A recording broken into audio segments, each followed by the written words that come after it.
Boa noite, eu sou Gil Samara Moura, uma mulher de pele clara, cabelos loiros. Eu estou aqui na sala da Fundação de Arte e Cultura do município de Araraquara. Atrás de mim tem um banner do Festival Internacional de Dança 2022, com a seguinte frase: Quando insolentes dançam. É uma enorme alegria compor essa mesa aqui, dar boas-vindas às pessoas convidadas desta mesa: Gedi Nunes, Luíra Sodoma, Luan Picá, ao Etecatu. E ao mediador Douglas Emílio, assim como a Cristiane Servo, nossa intérprete de Libras. Quero agradecer também aqui a equipe que está nos dando o apoio técnico. Dizer que esse Festival Internacional de Dança de Araraquara é uma realização da Prefeitura do município de Araraquara, por meio da Secretaria Municipal de Cultura e Fundarte. Também agradecer aos apoios deste festival, o SESC Araraquara, a Unesp Araraquara e os demais apoiadores. Eu quero passar aqui a palavra a Douglas Emílio, que divide comigo a coordenação de produção e também assistência em curadoria. Dizer que, em nome da curadoria, compartilhada entre mim e Ailton Krenak, eu desejo que essa mesa seja muito potente. Muito obrigada a cada uma de vocês. Olá, boa noite. Vocês me ouvem bem? Então, sou o Douglas, sou uma pessoa de experiência racializada branca, tenho cabelos curtos, encaracolados, castanho claro, tenho barba e bigode, estou vestindo uma camiseta preta e tenho um colar e um brinco que ganhei de minha mãe. E para a gente também é importante que, para a gente que é da comunidade, né, LGBT, a autodescrição é realmente muito importante, então eu não vou fazer as apresentações, já que todas as pessoas convidadas estão aqui, elas mesmas podem se apresentar. Então, sejam todos bem-vindos e podemos começar por o Ira, uma alegria. Eita. Obrigado, Jussamara, obrigado, Douglas, obrigado a todo mundo que está aqui nessa roda, os parentes, Cristiane, Gigante, que está aqui nessa mediação técnica também. Obrigado a você que nos ouve, que abre, né, esse tempinho aqui para estar junto. Bom, eu sou o Ira, né, sou uma pessoa indígena, pele morena, pele marrom, cabelo preto ondulado, tenho algumas tatuagens no corpo e uso óculos, né? Hoje eu estou de barba, mas geralmente não. Bom, bom, o tema da mesa é insolência, né? Tão necessária nesses tempos que já são muitos de obediência obrigatória, de regras que nos tiram a vida, né? Que nos cansam demais. Sobretudo vida, né? Que nos cansam, enquanto experiências de vida que fogem a essas regras da hegemonia, né? Essas experiências de vida que fogem ao próprio antropocentrismo, né? Essa coisa de pensar só humano sempre.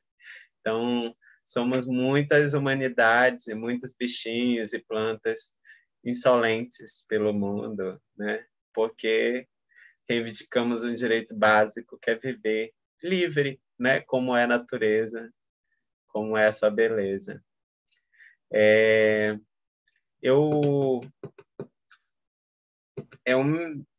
Pensando nessas coisas e sendo também, né, uma pessoa trans, indígena, de um contexto periférico da Amazônia, né, do norte do Brasil, que passou também por uma diáspora intensa, vinda, né, do sertão do Nordeste do Brasil, há um pouco mais de um século. Chego a Manaus, né, capital do Amazonas, e eu habito e falo a partir daqui agora.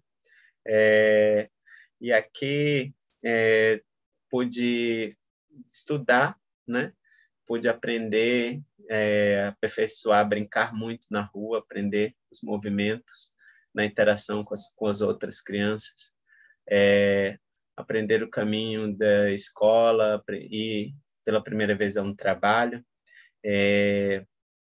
juntos com a minha família, junto à minha família, atravessar muitas questões, assim. Então,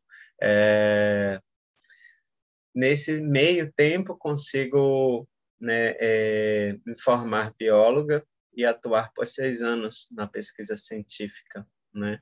Algo que eu já gostava muito de bichinho antes e sempre. Então, a biologia foi uma forma muito interessante de, por meio dos métodos e forma de olhar, né, desta ciência, que é uma delas somente, né, a acadêmica de origem ocidental, de compreensão, né, da vida.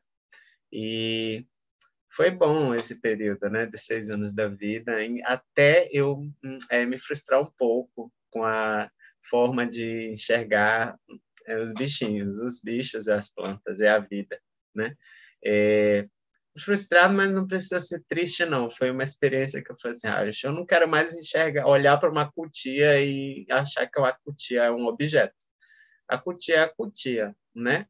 Ela tem uma história linda. Ela não é, eu não sou pesquisadora, ela não é objeto. Essa conversa não pode ser tão crua e seca assim. Então, eu desisti de olhar para os sapos e lagartos que eu estudava dessa forma e hoje ouvi mais, né? Falei, e aí, parente, como é que tá? Conta uma coisa. Se quiser, conta que a gente vai... sua história é bonita, os mundos precisam, né? A sua história.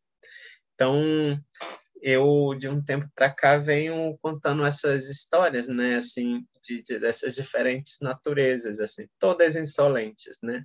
Tanto essas histórias, né? Enquanto, né? Saio de uma migrada ali um pouquinho da ciência, né, desse estudo científico de produção de artigos, que é incrível, é muito necessário, para um passo diferente, que era por meio da arte, que é hoje, até hoje, por meio da arte, contar essas histórias dessas diferentes naturezas, né, um pouquinho dessa natureza que chamamos de ancestral, né, das coisas vivas em estado de liberdade, que a humanidade hoje, né, essa coisa chamada humanidade já não quer mais ser. Então, fala assim, ei, vamos contar histórias bonitas, sim, que a gente é isso.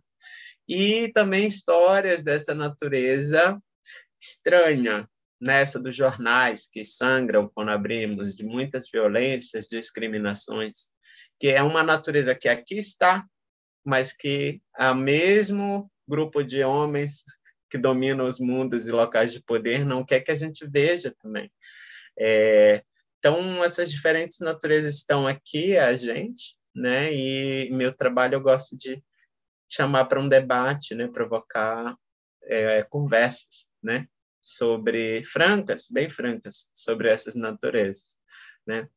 Então, ora eu estou num trabalho contando histórias de desmatamento da Amazônia, de poluição das nossas águas. Ora, estou contando dessas mesmas águas, as plantas que dormem por 6 meses debaixo delas, quando os rios enchem, elas vão dormir. Há um período difícil, elas nos ensinam que é bom a retirada, o descanso, né? Da mesma floresta que queima, ou uma hora contando em imagem essa queimada, numa outra hora estou contando como ela come dela mesma para sobreviver, né? Como ela, pela ecologia, chama retroalimentação, né? Tudo que ela produz de folhas, galhos, ossos, sementes, flores, se decompõe ao seu pé e todas dessa morte se alimentam. Tensiona tudo que é morte e vida, a floresta, né? É um giro grande, bonito. Então, é como a gente, às vezes, vai lá dentro de nós caçar forças, né? Para seguir firme, junto, exuberante. Então, meu trabalho tem sido esse, né? Minhas insolências têm sido essas.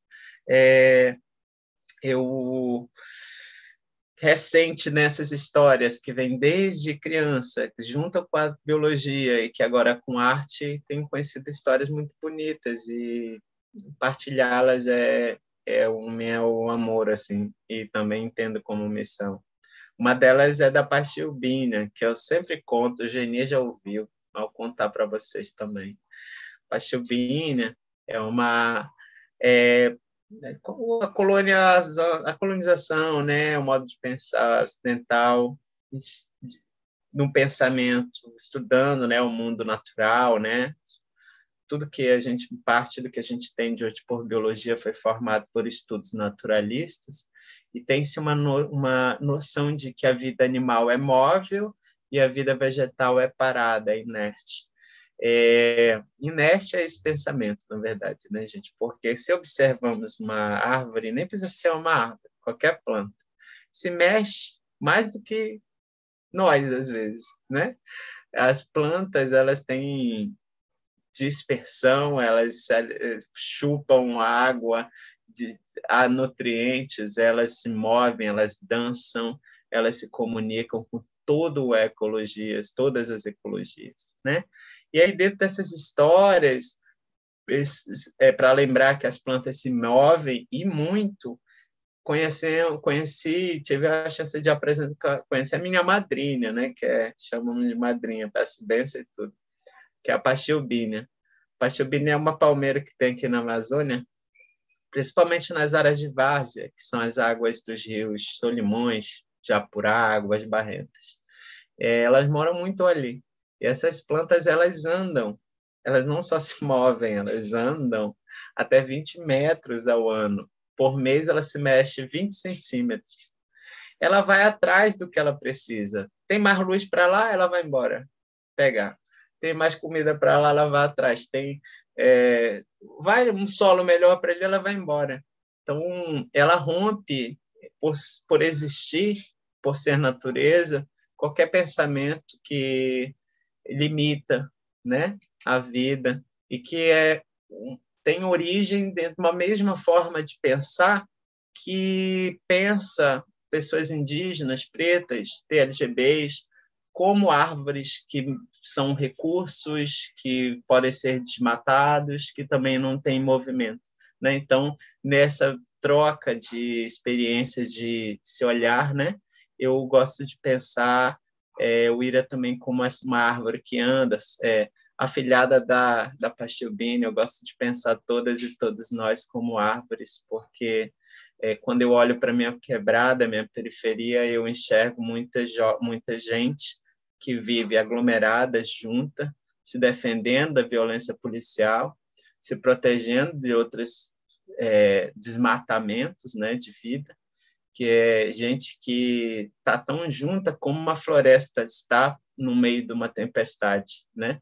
Por estarem juntas, elas são uma barreira e protegem umas às outras, elas se trocam, se comunicam entre si, como minha mãe com a minha tia ontem fui visitar, é tudo junto, né? Aqui eu e minha vizinha Dona Lua, a gente se fala pela janela, tá junto. Então, eu gosto de pensar a periferia como a grande floresta e nós como essas árvores insolentes, né, que somos. E tem sido isso, né? Venho atuando como arte educadora há 4 anos de jovens, de juventudes, né, indígenas ribeirinhas aqui no Amazonas, por meio de artes, né, também, e criando outras coisas, né, dentro desses lugares aí de arte, e a partir dessa arte que nomeamos hoje como arte indígena contemporânea, né, que é para demarcar também dentro desses lugares vozes ainda pouco ouvidas, experiências, histórias que sabemos que o mundo precisa assim. Então é isso. Ai, que delícia te ouvir. Se você quiser mostrar as imagens, fique à vontade, tá? Pode ser em outro momento, pode ser agora, você pode fazer o que você... Tá bom. Eu vou mostrar, então. Vou passar assim... Não vou mostrar a minha madrinha. Então vai Peraí. lá. Jainito, já viu ela? Vambora. Ela é linda. Eu vou... Aí, confirma se apareceu, gente. Apareceu. Tá. Eu não sei quanto tempo eu tenho, mas vamos lá. Vai ser rápido. Essas histórias eu venho enquanto arte visual contando no próprio corpo, né? O corpo é o suporte para contar a história. Então, olha, a flora d'água das plantinhas que dormem embaixo do Rio Negro.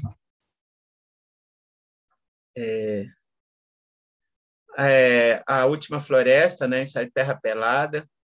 Desmatamento também está queimando, é uma resposta direta a uma fala do presidente, né? Que falava na época que a Amazônia não estava queimando e na Manaus inteira nossos olhos ardiam.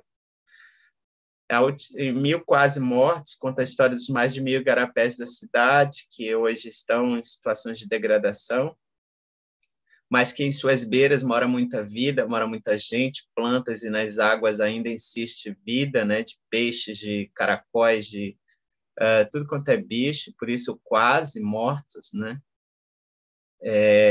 Gosto de mostrar essa imagem, de dizer, parem de olhar só por lixo, gente, tem muita vida ao redor, e aqui resiste, né? Como uma massaia limpinha, com cheiro de raízes. Em elementar fogo, o fogo que a hora destrói, esse elementar aqui é trazido como o que mantém a biodiversidade tropical, né? A vida humana, a vida de tudo que é vivo, né? O calor. Em A Lama, conta a história desse abraço, né, entre a água e a terra, para além dessas caixinhas que cada uma é colocada, né? Assim, então, quando se abraçam, criam a lama. Em Rio Negro, a história do direito reivindicado o mistério, né, do fundo do Rio Negro, esse rio que não se vê a um metro a partir da superfície. É escuro. Em A Mata Te Se Come, a história da alimentação da própria floresta, dela com ela mesma, né? Em Espíritos de Tudo que Vive, a história do apossematismo, essa coisa dos bichos coloridos que nos avisam, não me comam, sou perigoso. Em Tambatajá, né, história dessas plantas de poder, de poçanga brava, como o tajá. Aqui, a Pachubinha, essa é a madrinha. Ela é uma palmeira e ela tem esses túbulos, que são essas raízes expostas, aéreas. E ela anda com essas pernas, com essas muletas.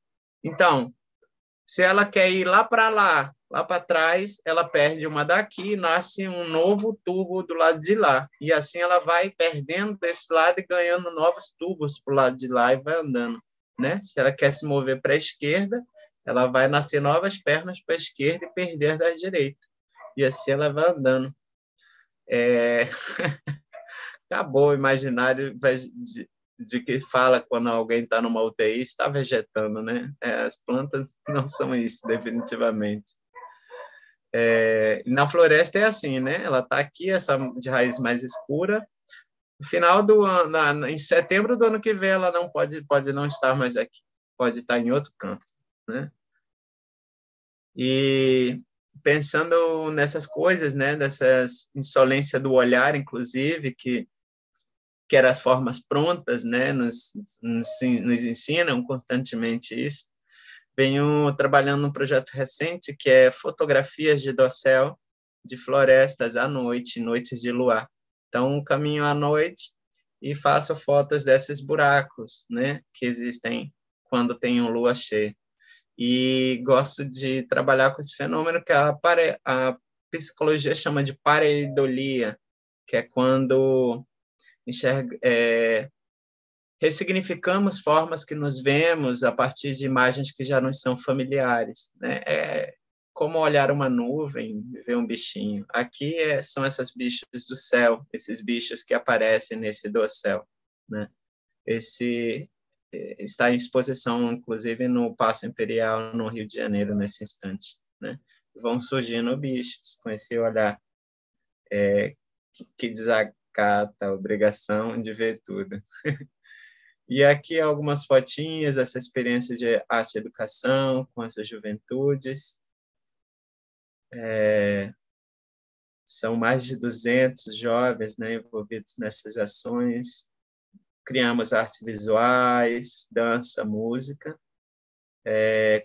usando trazendo o quintal, convocando o quintal, né, para a criação material e imaterial, cuja experiência gerou um primeiro livro em 2018, Fala Beiradão, que reúne quase 100 palavras e expressões que só existem muitas vezes nesses lugares, né? Um atlas com termos e significados dessa sociolinguística. E o Conta Beiradão surgiu no ano seguinte, que é um livro de 75 contos escritos pelos jovens, assinados, né, por todas as juventudes. E, além disso, também uma coleção de artes que é para professoras indígenas e ribeirinhos, que é composta por 4 cadernos, cada um de uma linguagem da arte, e que contém atividades práticas somadas, dá 1 ano de atividade, né?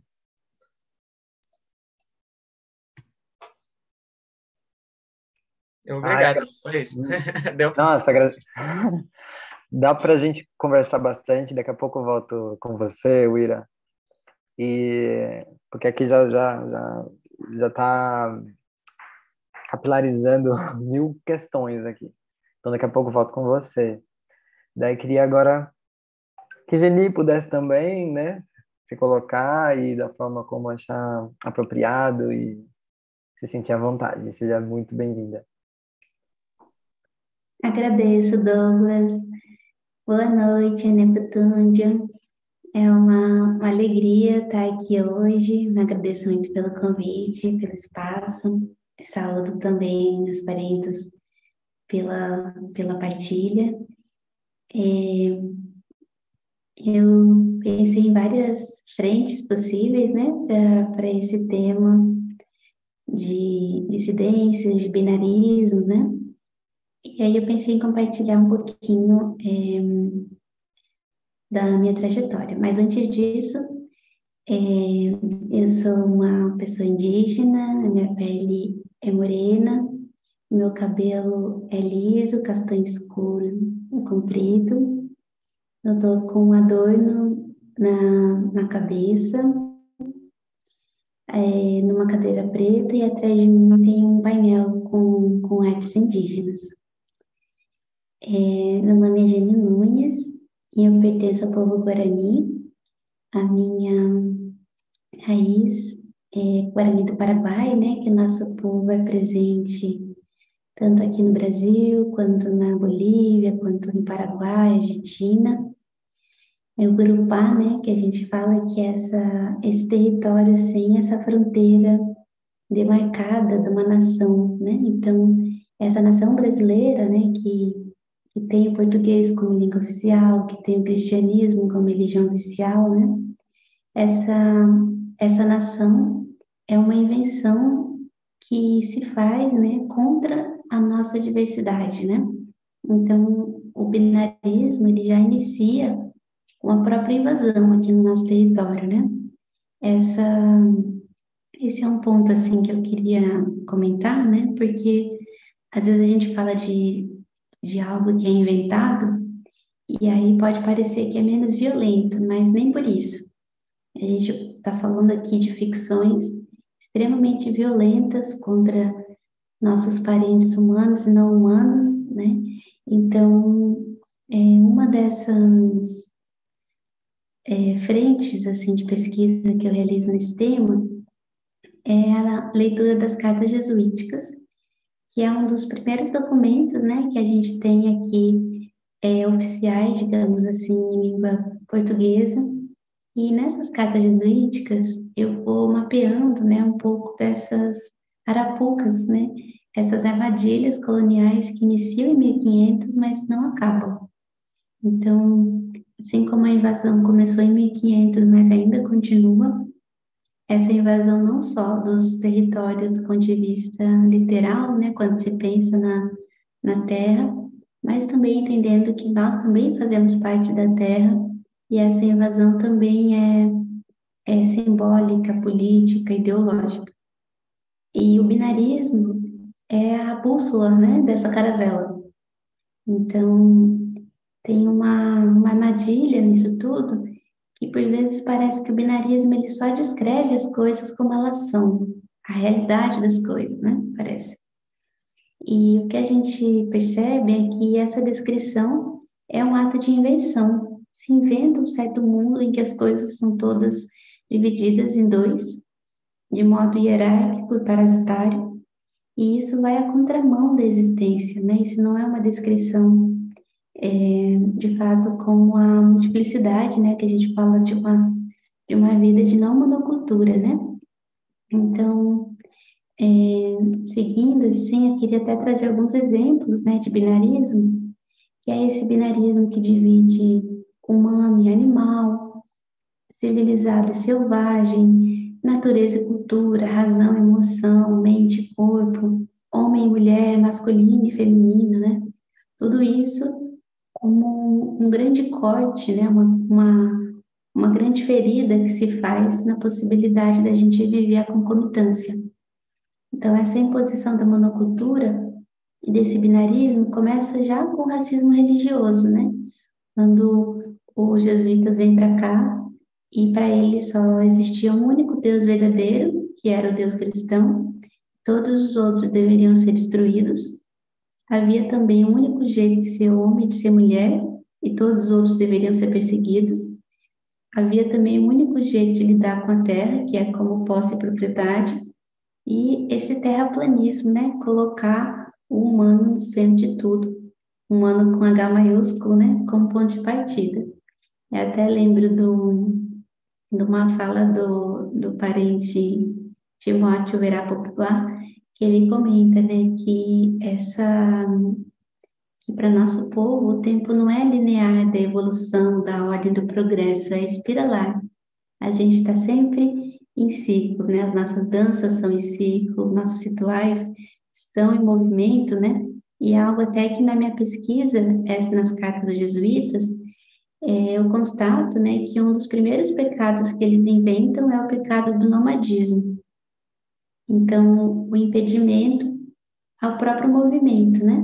Então, esse movimento, inclusive, se reflete no contemporâneo numa expectativa de uma fixidez de gênero, em que você tem que escolher homem ou mulher, menino, menina, azul ou rosa, o que você vai desejar amar, quando, como, onde, né? Então, o marco civilizatório do gênero, ele coloca no humano um atributo que não coloca mais em nenhum dos outros seres, que é o atributo do gênero. Por isso que é muito impensável para as pessoas ver numa capivara uma mulher e no beija-flor um homem, né? Porque só se vê homem e mulher em quem é primeiro humano. Então, o gênero entra como um atributo civilizatório daqueles que seriam pessoas, né? E até tem uma fala do parente Guarani Kaiowá, Anastácio Peralta, que ele comenta, né, que os bandeirantes chegavam e perguntavam: tem alma ou não tem alma, né, para os nossos ancestrais, para que nessa pergunta avaliasse a humanidade. E nós respondemos o seguinte: sim, nós temos alma, né, mas o Auati também tem, né, que a gente chama milho, o rio também tem alma, as árvores também têm alma.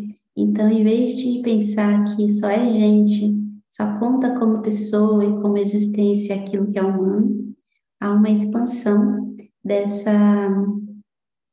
reconhecimento de que não é porque não tem a mesma cara que a nossa que não é gente, que não é pessoa, né? Então, o binarismo humano e animal é o binarismo que, inclusive, fundamenta o racismo, né? Quando a gente vê que pessoas não brancas somos o tempo todo comparadas de maneira pejorativa com os demais bichos, é uma forma de dizer: olha, você não é tão humano assim, você se aproxima do animal, do bicho, né? Então, essa proximidade para nós não é uma ofensa, não é uma vergonha, mas é uma honra, né? Então, nesse sentido, assim, que a minha construção de não-binariedade, ela vem muito nesse posicionamento de que homem e mulher não são uma descrição literal, embora se pareça ser, né? E dizem, por exemplo, que tem pessoas que são biológicas e outras que não. Eu acho muito estranho isso, né? E pessoa que não seria biológica. E a gente percebe que esse biológico é utilizado, embora com uma roupagem científica, como uma forma de dizer de Deus, né? Então a pessoa diz: isso não é natural, isso não é biológico, isso não é de Deus. Esse Deus que se inventou aqui para justificar essas hierarquias, né? Então eu queria ir concluindo a minha fala com algumas poesias que eu escrevi pensando um pouco essas questões e vou compartilhar com vocês, então, um pouquinho dessa reflexão. É assim: minha inteligência não é feminina nem masculina. Minhas orelhas não são femininas nem masculinas. Nenhum órgão do meu corpo tem gênero. Nem meu fígado, nem meu rim, nem meu coração, nem minha bunda ou vagina.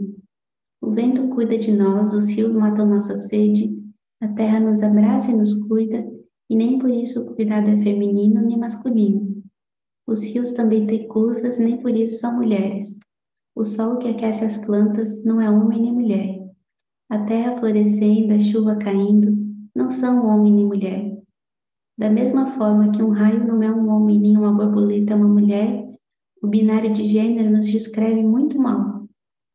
Quando dizem que só humano pode ser homem e mulher, querem dizer que ou se é humano ou se é bicho. E só elogiam o humano porque veem a bicho como ofensa e dizem: parece animal, a quem não veem como civilizado. E é dessa hierarquia do humano com os demais seres que decorrem todas as violências. Se o mundo colonial nos vê e nos classifica desde os seus critérios, não será por isso que tomarei como saudáveis suas lentes.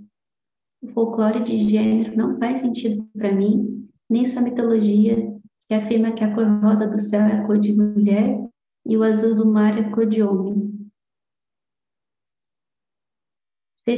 Ser humano não significa, nessa lógica, ser um dentre muitos bichos, mas aquele que não é animal, aquele que é principal, o mais importante e o melhor.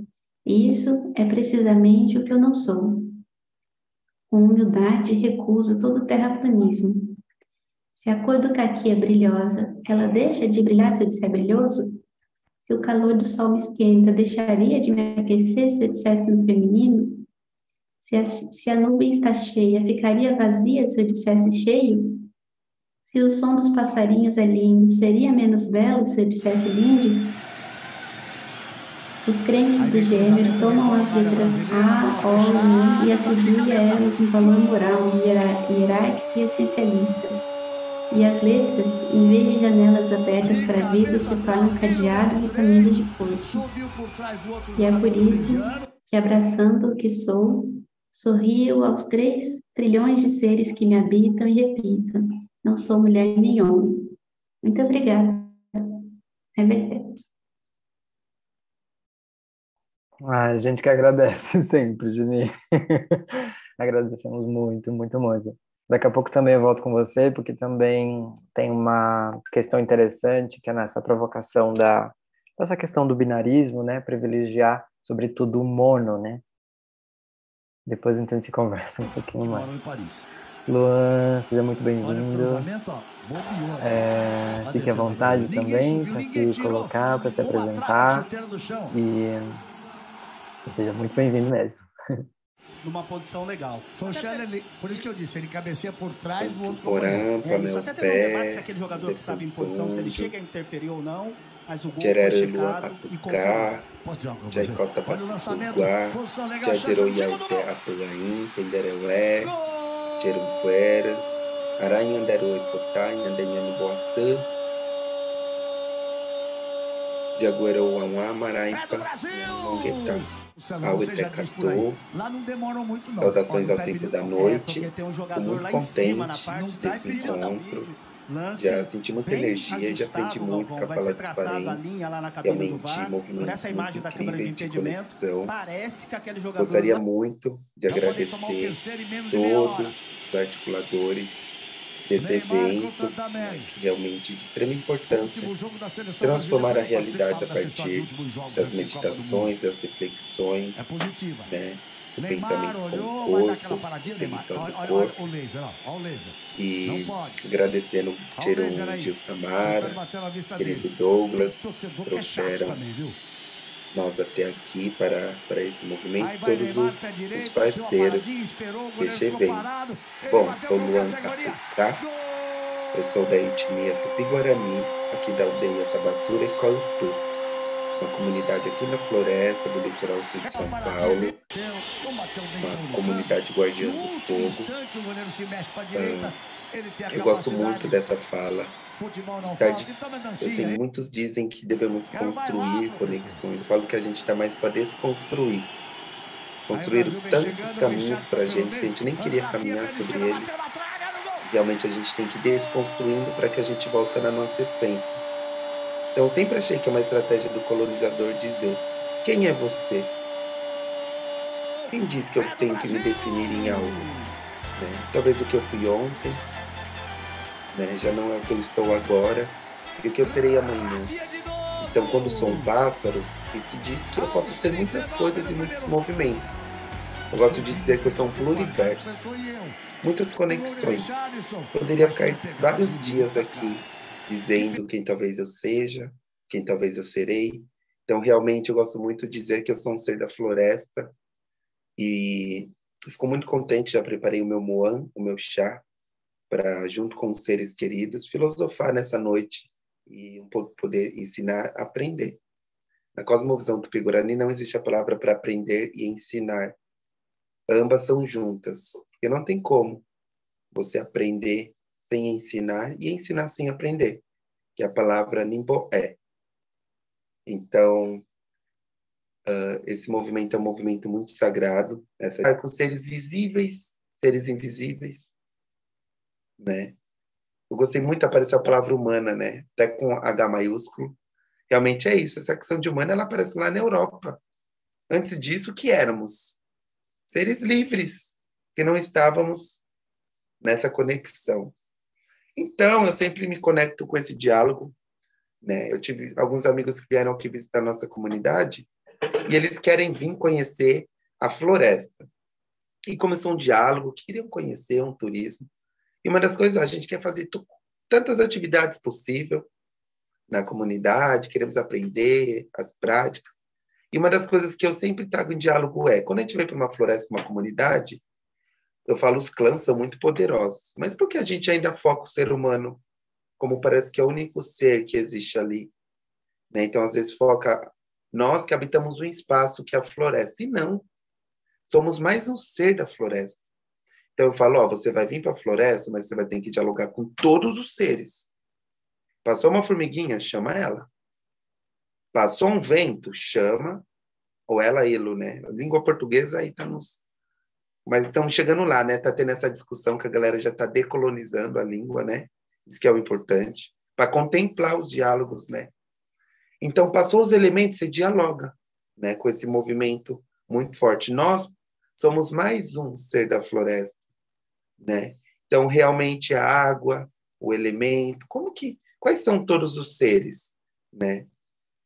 E ainda eu acho que os seres ainda procuram seres humanos ainda para tentar entender os elementos, né? Então, realmente, eu sempre digo que a gente sai dessa questão de ser humano. Porque a língua diz que somos árvores, que somos pássaros, que somos pedra, né? Que não estamos fragmentados, mas sou minério, sou vegetal, sou animal. Eu achei muito incrível o que o parente disse do caminhar da árvore.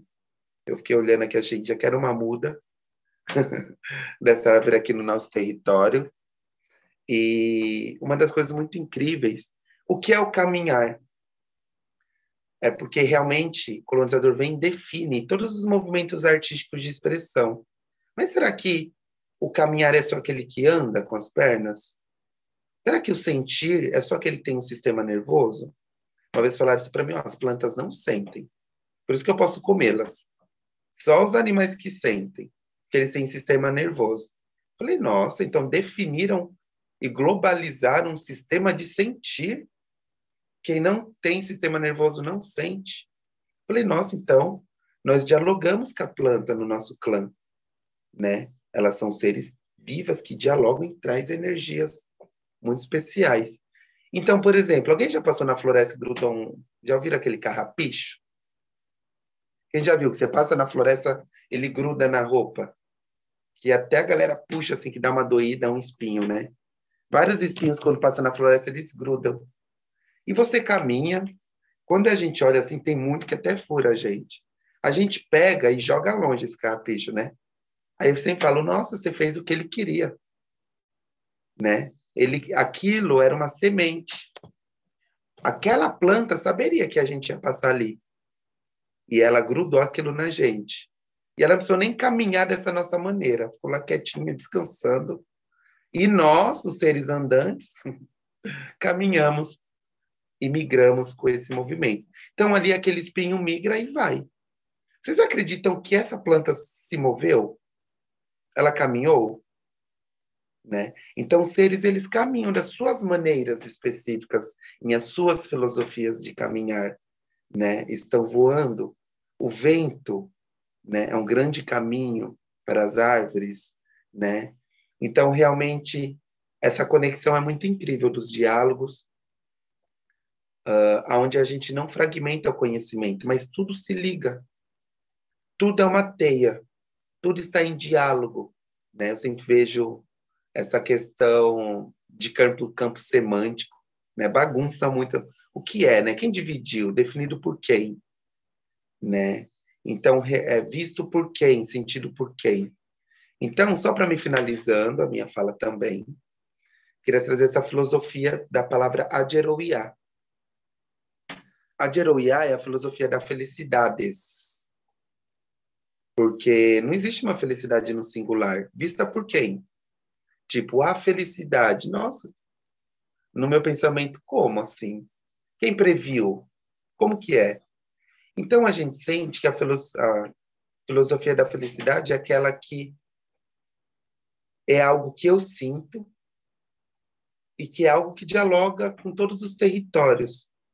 Porque, por exemplo, eu acredito que muitos jesuítas chegavam aqui, né, nos seus processos de adoecimento, acreditavam também nos seus deuses, no seu Deus, né? Acreditavam nessa tal felicidade. Porém, essa tal felicidade foi ruínas de mais de 2.000 línguas no território. Então, tomamos muito cuidado com levar felicidades. Será que alguém pediu essa felicidade? Será que é importante eu levar essa minha visão naquele momento? Será que eu estarei colonizando e adoecendo com essa tal felicidade, né? Então, existe essa ageroiá, que é quando eu aplicar, me torno um ser muito feliz na minha visão, na minha filosofia, né? Reduzindo danos, decolonizando. Essa minha ageroiá, ela inspira outras felicidades. Então, eu sinto que a gente cresceu num processo de sempre oferecer um conhecimento e nunca perguntar o que o outro sente, o que o outro já tem. Então, realmente é o momento de ser feliz e inspirar outras felicidades, né? E talvez tecer essa filosofia, né, em diálogo, né? Então, sempre vejo que foi muito fragmentado em definições. Já dizia muito, até nossa amiga querida Clarice Lispector já dizia isso, do ovo, né? O ovo branco. Como assim? O ovo branco, né? Já um ser tão pluriverso, né? Então, muitos seres, filósofos antigos do território. E eu agradeço já esse diálogo. Realmente é muito importante a gente transformar, né, os corações mesmo, tocar, inspirar meditações que muitas vezes foram trazidos de maneiras tão adoecedoras. E adoece e realmente esse conhecimento. E viver fragmentado adoece os territórios. Porque, veja eu ser um ser tão pássaro, às vezes eu fico me adoecendo em um espacinho do conhecimento, sendo aquilo concreto. Né? E sempre falam o objeto. Eu nunca consegui ver o conhecimento como um objeto. Então, realmente, que possamos ser mais pluriversos e tecer diálogos e saber que estamos a todo momento nos transformando. Auetekatu.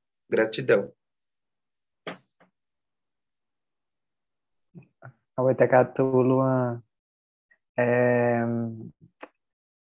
Eu me sinto assim até incapaz, sabe, de mediar, porque eu fui tão domesticada que agora realmente assim a gente vai tendo que, como o próprio Luan, né, disse, né, assim, e desconstruindo o caminho que nos foi trilhado, né, e nos colocaram naquele caminho sem perguntar pra gente e etc.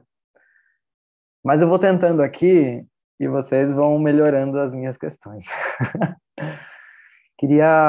Eu fiquei bastante feliz com a fala de todas, de todos e todes, e o que tem, acho que, de em comum, assim, tem muitas coisas em comum, mas é que também esse lugar do aprender, do ensinar, ele não está separado, né, da própria lógica, né, de construção.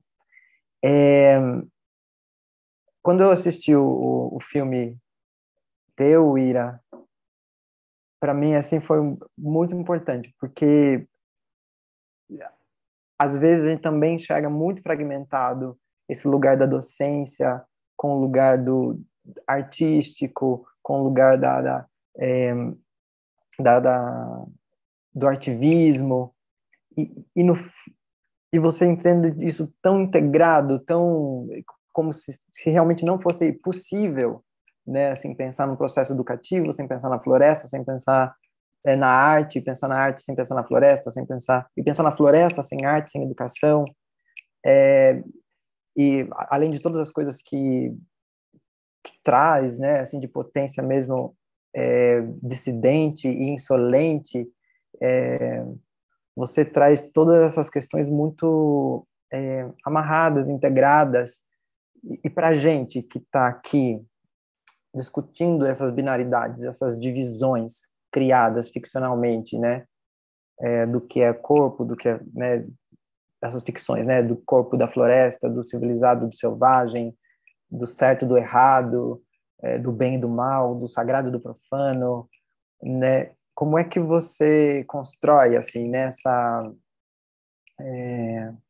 seu trajeto, nesse seu percurso, como que isso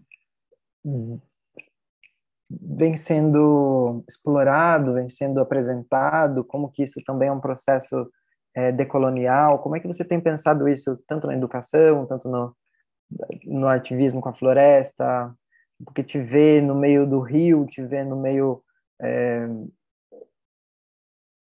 das crianças, te vê, para mim, assim, é quase, né, assim, porque geralmente corpos como as nossas não são bem-vindos, né? Não são bem-vindos. E como é que você tem lidado com essa questão? Se isso é presente na tua trajetória e não sei, é um pouco isso, assim. Aliás, eu adorei quando você colocou aqui no grupo, perguntaram da árvore se ela era homem ou mulher e ela respondeu não. Então fique à vontade também para poder explorar o que você quiser a partir disso. Eita, é difícil, pensar em lugares onde somos bem-vindos, né? Eu chego a poucos lugares, a pouquíssimos lugares, né? Pensar em minhas expressões de sexualidade, são poucos esses lugares, né? Mesmo dentro dessa chamada, desse bloco único chamado de pessoas, engraçado esse nome, né? O que você é? Eu sou LGBTQIA+. Pensar mesmo dentro desse espaço onde gênero e sexualidade são ou poderiam ser mais bem-vindas, né? E achar que nesses lugares eles são, de fato, lugares de total acolhimento, é bem ingênuo, assim, né? Há muita debate, muitas construções ainda a serem feitas por conta de todas essas programações coloniais, dessas ficções, né, Geni, que Geni comenta, né, que o parente Luan trouxe também. Então, pensando em gênero e sexualidade, se já não são em sociedade, se já não são dentro desses lugares de pessoas mais próximas, muito menos de um contexto geral, né, dessa sociedade chamada de dominante, né, que vive a nos seduzir há muito tempo. Pensando em questões do próprio corpo, da própria existência, né, assim, enquanto uma pessoa indígena em contexto de separada, né, de um povo, né, hoje conhecendo um pouco da sua história, o próprio apartamento, a própria diáspora já é uma notícia de quanto não éramos bem-vindas, não somos ainda, né?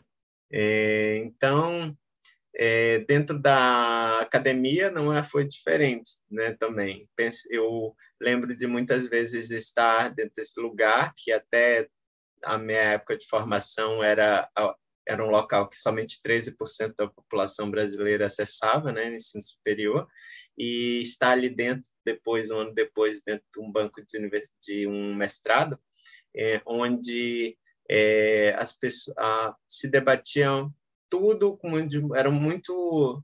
Galera, geralmente é bem progressista, assim, pensava em questões, mas até enquanto falava de uso, por exemplo, de maconha, né? Quando soltávamos a questão de racismo, falávamos de questões, por exemplo, de vida trans dentro do Brasil, bicho, aí todo mundo fugia, não queria muita conversa, não. Então, todos esses locais, assim, de não... daquela placa de não sejam bem-vindos, né? Tem uma amiga que brinca no documentário dela com essa placa, não sejam bem-vindos, né? Aqui, porque às vezes é até melhor não serem em determinados espaços e construírem outros, né? Essas boas-vindas, construírem outros esses locais de segurança, de cuidado, né? De ensino e aprendizado, né? Tudo junto, né? Quando eu decido não, quando eu deixo o espírito, eu vou ouvir o espírito e diz assim, arte, porque esse caminho, né, me permitia, a partir de 6 anos de academia, dialogar com uma floresta e propor, né, um abraço de volta, né, talvez, das pessoas com a sua própria natureza, com a natureza, né, mas não somente por números, artigos científicos que nem nessa língua colonial eram escritas em português, eram em outra língua colonial, em inglês, né? Então, pensei, como que gostamos de algo se não nos envolvemos? É assim com as pessoas, né? É assim com a nossa família, é assim com a nossa comunidade, aldeia, é assim com um filme, né? É assim com esse momento agora, né? Se a gente não se envolve, não tem como gostar. E como criar o envolvimento? Então, eu fui para uma outra pergunta. Como que a gente possibilita o envolvimento? Será se só por esse meio, né? Eu pensei, talvez não, né? Como que se cria um envolvimento com a floresta se as pessoas não sentem nada, né? Foram ensinadas, tão programadas a não sentir mais nada, né, em relação à floresta, à vida. Então, hoje, eu entendo que, juntando ciências, e não somente a que me formei, né, mas a ciência que me vem me formando a vida inteira, né, essas ciências do contato, do que Luan diz, de tudo que Luan diz, né, por todas essas ciências, junto da arte, né, promover esse contato da floresta, não somente pela razão, mas pelo coração, né, que são todos... Inclusive, são pares, são irmãos muito, muito próximos, né? Que a gente também separa. Não, um está aqui, o outro está aqui. Tudo é o mesmo corpo, né? Então, hoje é isso. Eu não caminho mais para acho que eu decididamente acredito que nenhuma caminhada é fragmentada mais mesmo, sabe? Essas dimensões social, cultural, ambiental, vem tentando borrá-las inteiras, assim, todas, e contar a vida, né? E aí juntar, assim, a gente saber, a sua vida é parecida com a de Sabiá. O que é que de Sabiá tem para ensinar para nós? Será que ele quer? Você já perguntou? Né? Se a gente observar um pouquinho melhor, em que ele se diferencia? Para de pensar que é só porque tem asa e pena, né? O que mais que tem de diferente, mas principalmente e especialmente também o que esse passarinho tem em conjunto assim com a gente. Então, isso é também chamado de metáforas, né? De analogias entre vidas.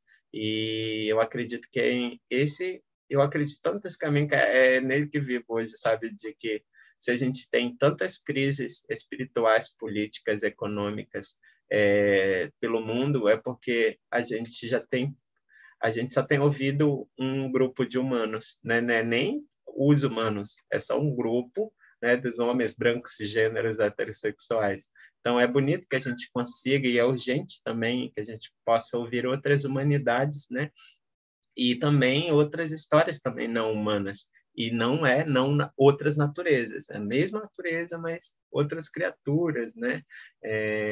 E porque talvez porque eu acho que a gente já tem provas de que ouvir só um pacote de um grupo pequeno de humanos, a gente já tem provas no que deu, né? O mundo, né? A gente no tudo que vivemos agora. Então, a gente já está aí. Bom, o que faz agora? O céu já está caindo, muitos mundos já desabaram, né? Muitos mundos já acabaram, né? Para além do mito cristão de um mundo só que acaba. Então, que outros mundos a gente consegue salvar, né? Assim, não se salvar, vamos lá, todos juntos salvar, mas que outros mundos a gente consegue manter de pé, sabe? É o que eu penso um pouco, assim. Então, minha soma, esse mundo, nesse momento, é reunir essas chamadas dimensões e lembrar que são células somente, né, de um mundo inteiro. Não, super interessante, porque tem rolado, às vezes, aqui na área da dança, umas coisas bem, assim, estranhas, assim. Então, a gente ouve, por exemplo, coisas do tipo, então agora até passarinho dança. Eu falo, dança, dança. Daí fala, então agora, né, a minha vontade de falar, bom, se não dança, então de certo também não canta, passarinho, né? Se não canta, de certo também não pesca, né? Não, sabe, como se fosse uma atividade só dessa espécie, né? De um jeito muito específico de acontecer, de fazer corpo, né? De fazer, né? Aí às vezes eu tenho vontade de falar, saia da Disney. Quando a gente fala que o passarinho dança, não é igual a Pixar, a Disney, né? Que o passarinho, né? Né? Essa não é desse jeito, é de outra maneira, de outra maneira. Dança porque a gente dança, porque se eles não dançarem, a gente não dançaria, porque a gente tá junto. Então tem rolado um pouco isso. Então a gente precisa também fazer com que a gente coloque esse pensamento de dança colonial, também desestruturar ela, né? Também desestruturar ela, porque ainda a gente não consegue compreender de forma integrada, né? Como o Krenak diz, a dança cósmica, onde os bichos dançam, onde a terra dança, onde os rios dançam, e é por isso que a gente dança, né? Então, a gente tem debatido bastante isso também em dança, só que está sendo tão difícil. Aos 4 anos, eu eu possuo uma das minhas primeiras lembranças de 4 anos, sobre essas expectativas, né? Que ou são colocadas como um chip pelos outros, né? Pela sociedade, inclusive desde cedo, né? A partir, sei lá, do 6º mês na barriga, a gente já está ouvindo o mundo, tudo o que ele diz, tudo. E então eu já estava lá na frente, já saindo da barriga da minha mãe, já tinha 4 anos de idade. Então, além das expectativas da programação do outro, né?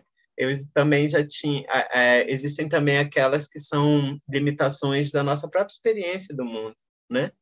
E então nossas visões elas partem ou disso, né? Eu venho do outro, ou às vezes a gente só não viveu ainda e acha que é uma coisa e não é, né? Aos 4 anos eu lembro que eu estava no fundo do quintal, que tinha um garapézinho, né? Um pequeno rio, e eu morava ali. Minha mãe sempre brigava que eu morava ali. E eu sumi, eu estava lá. E eu lembro da primeira vez que eu vi uma preguiça, e não onde ela sempre morava, nas árvores. Ela estava entre um açaizeiro e um outro, que era uma árvore dentro da água, e ela saiu desse açaizeiro e nadou 2 metros até o outro açaí. E eu lembro, acho que eu fiquei a tarde inteira ali, em choque, um choque bom. Pensei, gente, de onde que eu tirei que as preguiças só não nadam, né? Ela nadava tão bom, né? Tão bem. Então, aquilo é uma das lembranças antigas que me faz refletir muito sobre que a gente precisa viver mesmo, né? Observar essas coisas vivas, entender o nosso tamanho também. A gente quer ser tão grande, né? Achar que nós inventamos a dança. Imagina, a gente já cresce vendo movimentos no mundo, né? Tão bonito aprender com mais professoras e professores, né? Do que ser a única professora. Outras maneiras, né, de entender o movimento, entender percursos, caminhadas, deslocamentos.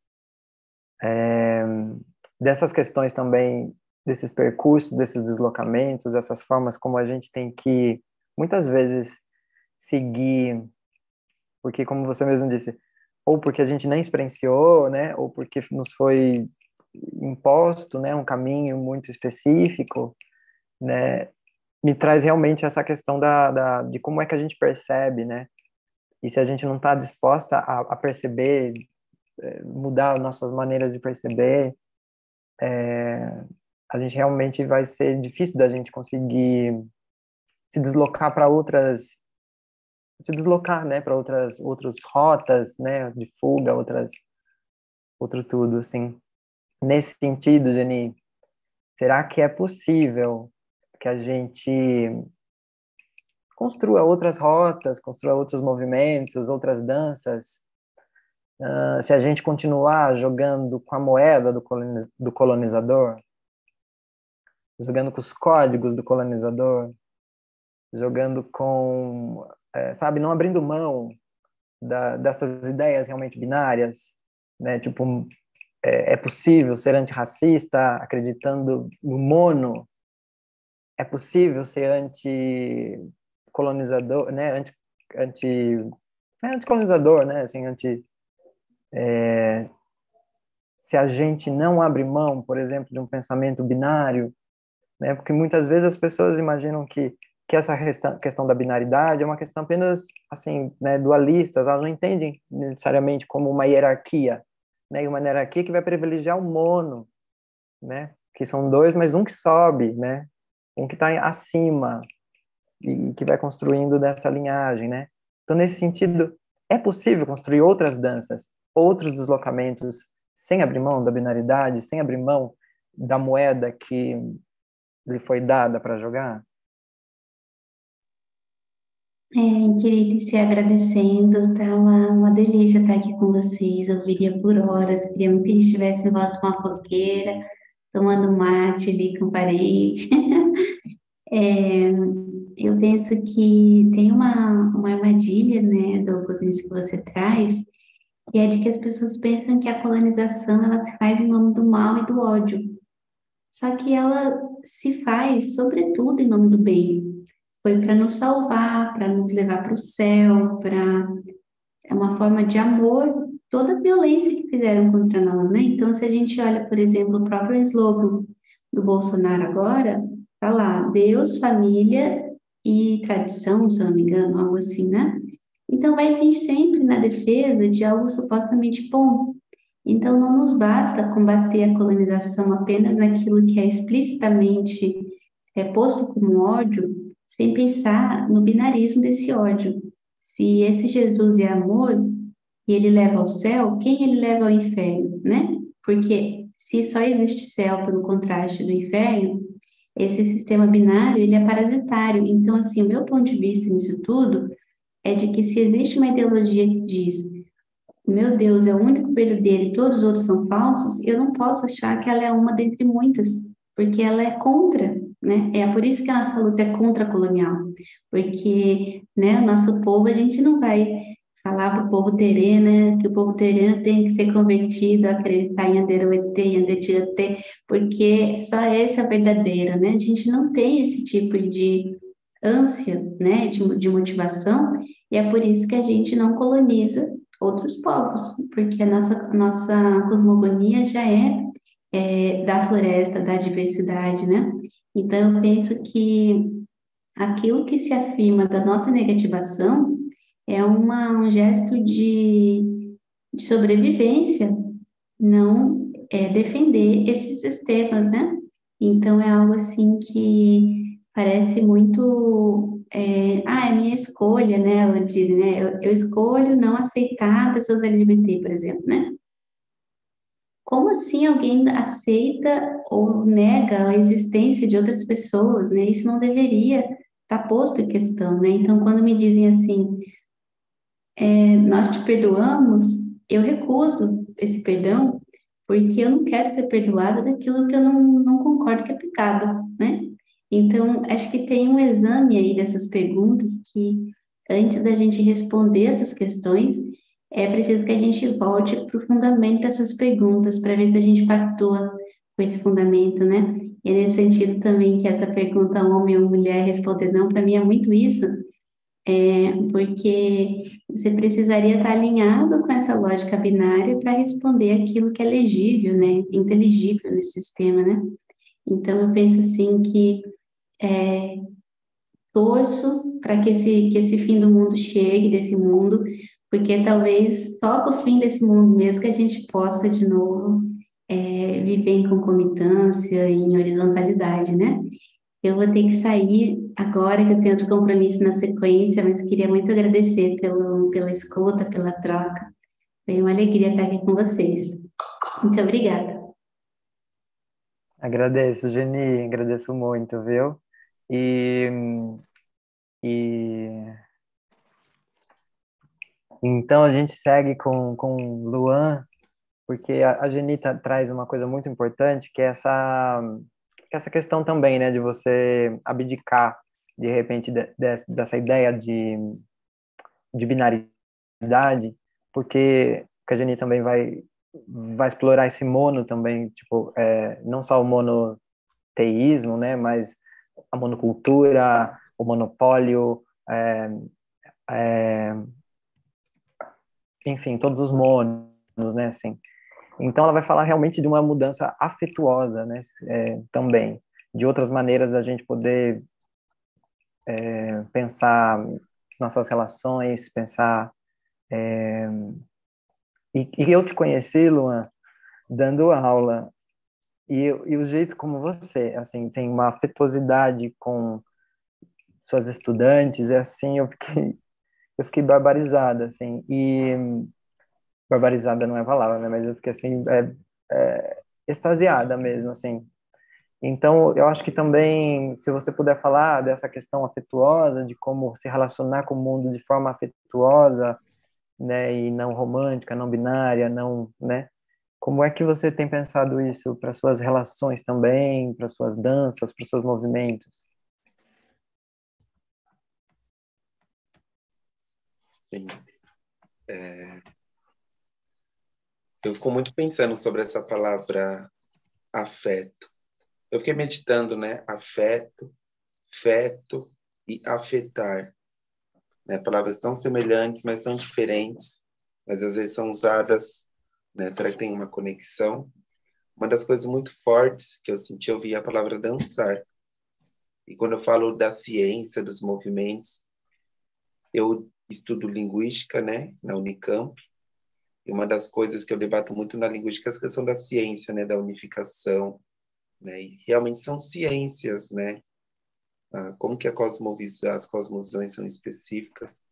né? E já vem movimentos, né? Na cosmovisão tupi-guarani, a gente sempre existe o conto que a gente sempre o planeta ele está sendo sustentado por uma maraca, ele é uma maraca, e nesse universo ele segura, né, a gravidade. Às vezes parece tão folclórico, tão, né, mas eu sinto que é as anciãs contando filosoficamente, poeticamente os contos, né? E às vezes, né, eu falo isso com meu professor, que falava que as nossas culturas eram lendas, folclores, e a ciência que é a que prevalece no conhecimento. Eu falava a história da maraca, e meu professor, né, olhava e falava, mas ainda está muito místico a história. Eu falava, mas professor, vocês já achavam que a Terra era plana? E olha a nossa história da maraca, né, a gente já sabia, 20 mil anos que ela já tinha seus movimentos circulares, né, então eu sinto que realmente é uma palavra muito forte, chega para adoecer, que é a definição, né, você definir tudo, né, à sua volta, né, enquadrar, definir, enquadrar, ou tirar da teia, né, as conexões que tudo se liga. Então, eu sinto muito forte. Então, a gente aprende, né, por exemplo, na linguística, a língua só é língua se é de humano para humano. Aí eu falo lá, nossa, então a língua tupi-guarani não é língua, porque a gente conversa com as plantas, com os animais. E, por exemplo, a gente tem a palavra tem um conto que diz que a gente ficou ouvindo uma gota cair na rocha. Uh, uh, e virou a palavra para água. Aí eu digo, quem nos ensinou a falar? A gruta. Então, com quem nós aprendemos a costurar? Quem é que está usando roupa? Tem até que ela fala, né? O colonizador trouxe roupas. Claro que não, os povos sempre confeccionaram adornos. Inclusive, o colonizador se apropria do conhecimento, né? Porque tanto em vários países, em vários lugares, ele já confeccionava sua roupa de seda, algodão. Então, será que o colonizador trouxe a roupa, né? Sendo que muitos povos do mundo inteiro já confeccionavam? Então, tem essa conexão muito forte de que aprendemos a costurar com as aranhas. Vocês já viram um trançado mais perfeito do que das aranhas? Não erra um ponto. Elas nunca erram. E tem que refazer tudo de novo, né? Elas estão lá. E então a gente começa a tecer, colar, tecer roupas. Então a gente aprende tudo com os elementos. Tudo. A gente aprende a falar com a gruta, a tecer. Com que a gente aprende a voar? Hoje a ser humano até voa, né? Com os pássaros. A cavar. Então nós observamos todos os elementos. E por incrível que pareça, depois do ser humano, depois de ele se apropriar de todos os conhecimentos dos seres da floresta, ele diz que só ele é o animal racional. Olha isso. Que pensa. Depois de dar uma copiada em tudo. E vai dizer que todos os outros não. Que eles são irracionais. Então, eu sempre digo que esse movimento, a gente tem que entrar na filosofia do Jaguatá de Opiué, que é vamos caminhar coletivamente, mas não é um caminhar que todos têm que caminhar juntos. Eu sempre falo que é uma estratégia do colonizador. Vamos caminhar juntos. Virou até uma palavra política, né? Não, não devemos caminhar juntos. Será que o meu pé, a minha perna é do tamanho da sua perna? Será que a gente vai caminhar da mesma distância? Será que se eu querer parar para ver um rio, você tem que parar? Você quer parar para coletar umas flores? Então devemos caminhar cada um no seu tempo, mas nos encontrar nos caminhos. Isso é o legal. Então eu sinto que a gente tem que entrar nessa filosofia do bem caminhar, que é o Tecoporã, né? É o bem viver. É uma filosofia que harmonicamente eu dialogo com todos os seres. Eu não faço uma estrada reta, mas eu caminho assim, ó. É um caminhar que respeita a floresta, respeita cada ser que ali vive. Então, eu não colonizo meu próprio caminhar e eu não colonizo os outros seres. Então, acredito que esse movimento muito sagrado. Auetekatu, gratidão. Agradeço muito, muito mesmo, assim, a generosidade e disposição de vocês para poder conversar com a gente, apresentar as seus pluriversos, Agradeço muitíssimo, Luan. Agradeço muitíssimo, Geni e o Ira. Se vocês quiserem dizer mais alguma coisa para poder finalizar, fiquem à vontade. Agradecer ao festival pelo convite, pelos parentes, pela partilha tão bonita, e que possamos depois estar juntos e perto de cá, em carne. Tá bom? Obrigado a todo mundo. E, Cristiane, muito obrigada por mediar esses mundos. A gente está aqui falando sobre contato entre mundos. Muito obrigada, Cris, por seu apoio. Importante se falarmos, todo mundo, para não caminhar juntos, mas cada um lança seu tempo. Sim. Gratidão. A Uetekatu, na nossa língua, é a gratidão recíproca, né? Aquela que realmente todos sentimos, né? Que podemos nos reencontrar em sopros, em voos, em transformações. Também agradeço todos desse encontro, festival, e acredito que os corações serão tocados, e a arte do sentir, do bem falar, né? Irão transformar muitos movimentos que realmente são muito necessários. Gratidão ao Etekatu. Ao Etekatu, agradeço também ao festival, agradeço Cristiane mais uma vez, estar conosco, agradeço o Gigante que abriu também essa live pra gente, agradeço o Gil na sua primeira fala, queria convidar a todas, todos e todes para o próximos programação do festival, que acontece agora de forma híbrida, mas agora a gente está voltando presencialmente na cidade de Araraquara, 2022. Tem uma programação extensa para a gente poder dançar, se divertir, e essas coisas não estão segregadas. Aproveito para me justificar que são questões e conhecimentos e cosmopercepções novas para mim também. Então, para mim é uma alegria poder ouvi-las, ouvi-los, ouvi-las. E até uma próxima. Um beijo.